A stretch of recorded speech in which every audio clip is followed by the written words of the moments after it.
समय जो है हम खड़े हैं आईपीएस एकेडमी पर, जहाँ पर आज सीबीएसई का पहला पेपर था और पहले आज मैथ्स का पेपर था और बच्चों के आने का समय भी हो गया है।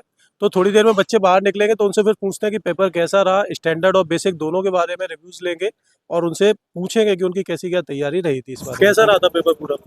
बिल्कुल मतलब, किस पोर्शन से ज्यादा क्वेश्चन आए थे ये बताओ मुझे। बिल्कुल एनसीईआरटी कॉन्सेप्ट था, बस वैल्यूज बदल गई थी, बाकी सब ठीक। मतलब जो केस स्टडी वगैरह थी केवल वो चेंज हुई होगी, बाकी सब तो बाकी सब एनसीईआरटी केवल बाकी सब एनसीईआरटी से आया था। ठीक है, तो कौन सा पोर्शन था, स्टैंडर्ड का था या बेसिक का? स्टैंडर्ड। स्टैंडर्ड का। ठीक है, चलो और भी बच्चों के साथ बातचीत करते हैं और पूछते हैं कि कैसा रहा पेपर उनका। तो बेटा ये बताओ कैसा रहा आज का पेपर? सिंपल था, मतलब एवरेज था। मतलब किस पोर्शन से, मतलब ऐसा आपको लगा ना कि वैल्यू बेस्ड क्वेश्चन ज्यादा हार्ड थे या फिर सिंपल थे सारे? मतलब ऐसा भी नहीं कह सकते ज्यादा सिंपल थे, मगर एवरेज थे। एवरेज थे। तो आपने किस स्टैंडर्ड का चुना था या बेसिक का? Basic basic. का। चलो बेस्ट ऑफ लक अगले पेपर के लिए। अगला पेपर किसका है आपका? इंग्लिश। ठीक है, चलो बेस्ट ऑफ लक बेटा अगले पेपर के लिए। तो आगे आने वाले बच्चों के लिए कोई सजेशन आप? हाँ, बस मैथ्स लगाते रहो तो अच्छा रहेगा और बाकी सब।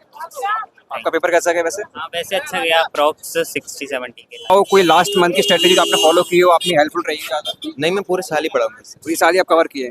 आपको ऐसा लगा कि सब जो अपना कॉन्फिडेंस लेवल था वो एग्जाम हॉल में जाने के बाद कैसा है? पेपर थोड़ा इजी था और कॉन्फिडेंस लेवल सही था। नर्वसनेस कोई? नर्वसनेस तो थी पर मन में था तो कर लिया। नर्वसनेस की वजह से कोई क्वेश्चंस आपको लगा हो मुझे भूल रहे हैं, आते हुए क्वेश्चंस पे ऐसा कुछ हो रहा हो? नहीं, ऐसा कोई नहीं, इजी पेपर था। इसी पेपर आया। आपको क्या लगता है जो अगले टर्म में आने वाले बच्चे उनके लिए आप क्या कहना चाहेंगे? हाँ, कि पूरे साल कंसिस्टेंटली पढ़ो और पेपर इजी आता है। आपका स्टैंडर्ड था या बेसिक था? स्टैंडर्ड था। क्या पेपर कैसा रहा? पेपर तो बहुत सही गया है। बेसिक था मेरा, बट पेपर हाँ न्यूट्रल गया है। इतना ज्यादा अच्छा भी नहीं गया, इतना ज्यादा बुरा भी नहीं गया, अच्छा अच्छा, गया। लास्ट मंथ की स्ट्रेटेजी जो होती है अपने लास्ट के 15-20 दिन हम जो पढ़ते हैं उसमें आपको कैसा रहा, क्या असर डाला उस पेपर? उसने बहुत ज्यादा असर डाला, क्योंकि मैंने पूरे साल मेहनत नहीं करी थी, बट मैंने लास्ट के 15-20 दिन पढ़ लिया था। मुझे लग रहा था कि हाँ थोड़ा सा पढ़ लेना चाहिए, तो मैंने अच्छा, आगे आने वाले बच्चे जो अपने आगे टर्म में एग्जाम देंगे उनके लिए आप क्या कहना चाहते हो? 20 दिन में आप लास्ट में क्या करें? भाई मैं तो कह रही हूँ 20 दिन नहीं, दिसंबर से मेहनत चालू कर दो। जैसा भी हो अपना दिसंबर से मेहनत चालू कर देना चाहिए, क्योंकि मैंने पढ़ा, मुझे पता है कितनी मेहनत लगी थी 15-20 दिन में। बेसिक है, फिर भी जो स्टैंडर्ड ले रहे हैं उन्हें तो दिसंबर से और पीछे से चालू कर देना चाहिए। ऐसा कोई चैप्टर से क्वेश्चन बहुत सारा टफ रहे हो?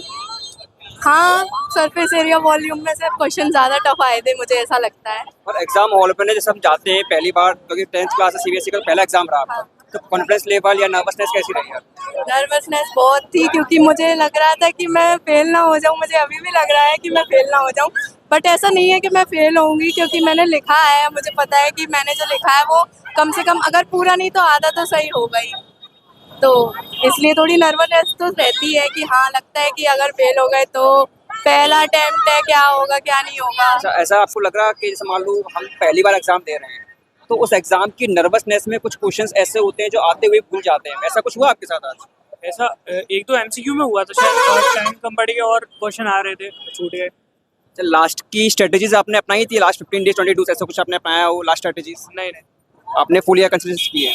कोचिंग के थ्रू पढ़ा था मैं। और आगे आने वाले बच्चों के लिए या फिर आगे वाले पेपर के लिए आपको आज के पेपर से क्या सबक मिला? सैम्पल पेपर लगा के टाइम मैनेजमेंट वगैरह, वही बस। मेन टाइम मैनेजमेंट देखना चाहते हो? एनसीईआरटी से कितना कवर रहा आपने? एनसीईआरटी से मोस्टली 50% था। मोस्टली 50%। हाँ, ऐसा आपको लगा कि जो आपने पढ़ाई की हो, जब आपको पढ़ाया गया हो या कोई जो सीबीएसई की बुक्स में, एनसीईआरटी बुक्स में कवर किया गया हो, उससे ज़्यादा अलग से कई क्वेश्चंस आ गए? इससे ज़्यादा अलग से कोई नहीं है। मतलब मेन क्वेश्चन जो रहे बुक से ही रहे। कितना पोर्शन अप्रोक्स परसेंटेज में बाहर से रहा होगा?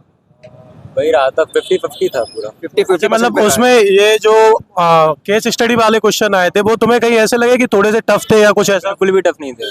मतलब वो सारे क्वेश्चंस तुम्हें इजी लगे ना? अच्छा, तो ठीक है। तो फिर इसके बाद जो अपने क्वेश्चंस थे, मतलब जैसे आपका किसका बेसिक का पोर्शन था या स्टैंडर्ड का? स्टैंडर्ड का। चलो, तो उसके अलावा जो मतलब क्वेश्चंस कहीं भी ऐसा कोई टफ क्वेश्चन नहीं था ना, सारे इजी वन थे। चलो, तो बढ़िया है। फिर बेस्ट ऑफ लक अगले पेपर के लिए। अगला पेपर किसका है? अगला इंग्लिश का है। इंग्लिश का कब की डेट है? 21। ठीक है बेटा, चलो बेस्ट ऑफ लक अगले पेपर के लिए। पेरेंट्स भी साथ आए। आपका सर कैसा रिव्यू रहा, क्योंकि बच्चे का पहला बोर्ड है, स्टार्टिंग हो रही है, आपको कैसा लगा आज का एग्जाम? नहीं, अच्छा ही महसूस हो रहा है, और बेटी भी थी पहले। आपको क्या कॉन्फिडेंस था बच्चे का रिजल्ट कैसा रहेगा? ये बेस्ट ही रहेगा बेटे का। पढ़ाई के हिसाब से जो लगातार है। पूरी साल में कैसे रिजल्ट रहा है इनका पढ़ाई को लेकर? रिजल्ट अच्छा रहा है, बहुत क्लास में अच्छा रहा है। आपको क्या लगता है अप्रोक्स इनकी ओवरऑल परसेंटेज कितना जाएगा? इनकी 90 प्लस ही आएगी ऊपर की। 90 प्लस जाएगी। चलिए बहुत अच्छी बात है।